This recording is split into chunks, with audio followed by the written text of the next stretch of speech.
같은 둥 같은 게 당자가 심기게 뒷배구 도가이다. Байыркы кыргыз рухунун туу чокусу. Адамзаттын агып турган тиричилиги дайыма болочокко багытталганы менен өткөн тажрыйбасы, анын түпкү күлазыгы, таянган тогусу, келечек урпактарга энчилеген мурасы мунсуз коомдук жана маданий турмуштун уланышы мүмкүн эмес. Бул аныктама эң оболу сөз табиятына таандык. Өнөрдүн алды кызыл тил деп илгеркилер бекер айтпаса керек. Чоң кемеңгерлик менен айтылган нерсе эмне гана болбосун, адам тарабынан жасалган ар бир кыймыл, аракет, бүткөн иш жана чектелген максат алды менен адамдын аң сезиминен даярдалып чыгат. Сөздөн, ойдон башталып, адамдын ар түркүн жетишкени тажрыйба катары кайра ойго, сөзгө келип бекемделет. Аң сезимди байытат. Байыркы мезгилде сөз сапаты күтүлбөгөн тездик менен сапаттан сапатка, баскычтан баскычка дүркүрөп көтөрүлүп жатат. Илимдеги, техникадагы, коомдук турмуштагы чукул өсүштөр, кубулуштар инсанаттын ой жүгүртүүсүн күндөн күнгө шаштырып, түгөнгүс информациянын дайрасында утурлатып барууда. Ушундан келип чыккан көрүнүш жаңы маданияттын таасири табигый түрдө кылымдардан бери келаткан сөз өнөрүнүн калыптарын бузуп, классикалык эрежелерин дагы жаңылантууга, түрдөн түгүүгө алып келди.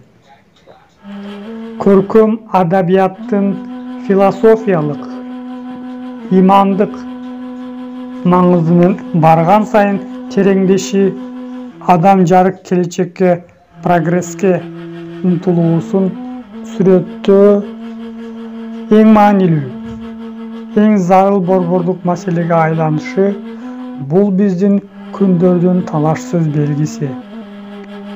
Ошондой болсо да элдин генийинен жаралган көркөм сөз өнөрүнүн не бир асыл заттары байыркы туңгуюктан бери карай оор, узак сапар тартып, өзүнүн наристе нукуралык сапатын коротпой, биздин күнгө жетип, бүгүнкү күндүн реалдуу көрүнүшү катарында кабыл алынат.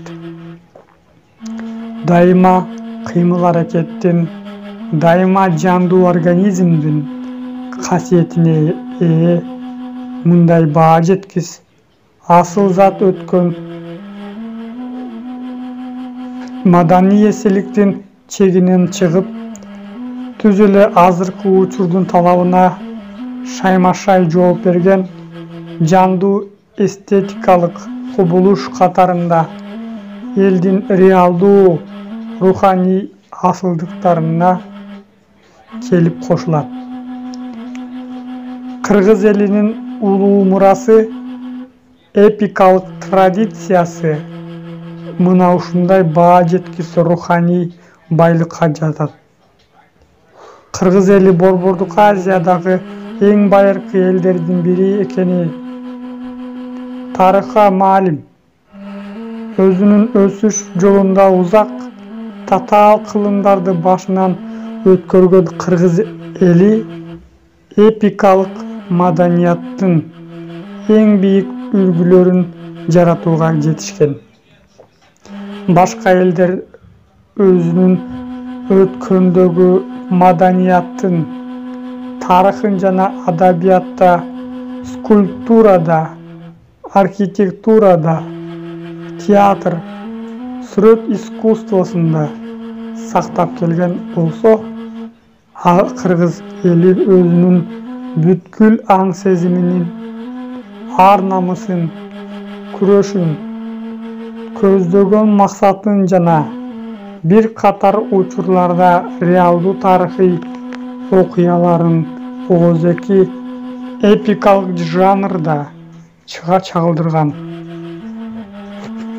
Тил жана эпосторду изилдеген өткөн кылымдагы белгилүү алман немец филологу Якоб Грим биздин тилибиз бул биздин тарыхыбызда деп жазгандай, биздин улуттук тилибиз жана эпикалык дастандарыбыз биздин тарыхыбыз деп айтууга толук акыбыз бар. Ушул жагдай, ушул шарт эпостун ар түрдүү тарыхый, турмуштук багытта өсүп өнүгүүнө алып келген. Маселеден кенже эпос деп аталган поэмаларды алып көрөлү.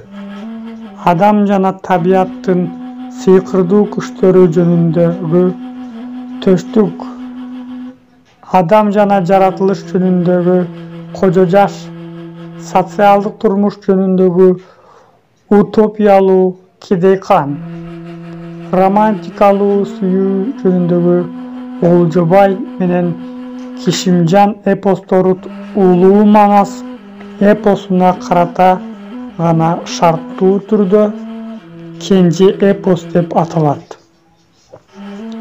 Болбосо булардын ар бири өзүнчө зор дүйнө, түгөнгүс байлык. Бирок кантсе да кыргыз элинин мына ошол байыркы ата мурасынын эң туу чокусу улуу Манас эпосу. Чынында да Манас жомогу өзүнүн кайталангыс көркөмдүк кубаты боюнча нечен кылымдардын кайгылуу, оор окуяларын тулку боюна сиңирип, имандык, философиялык мазмундуу жыйынтыктоолору боюнча элдин тагдырын ар тараптан жашоо, тиричилик, жоопкерчилик, үй-бүлө шарттары, ар түрдүү салт-санаа, социалдык коомдук турмуш тарабынан кеңири жана толук камтышы боюнча дүйнөдөгү эң сейрек кездешкен дүйнөлүк поэтиканын эстеликтеринин үлгүлөрүнө жатат. Сөз жок, Манас эпосунда реалдуу турмуш, тарыхый окуялар кыргыз элинин тагдырына байланыштуу чагылганы талашсыз. Ал турмак эпостун келип чыгышы да белгилүү бир тарыхый кырдаалга байланыштуу болушу мүмкүн. Бирок Манас тарыхый санжыра эмес.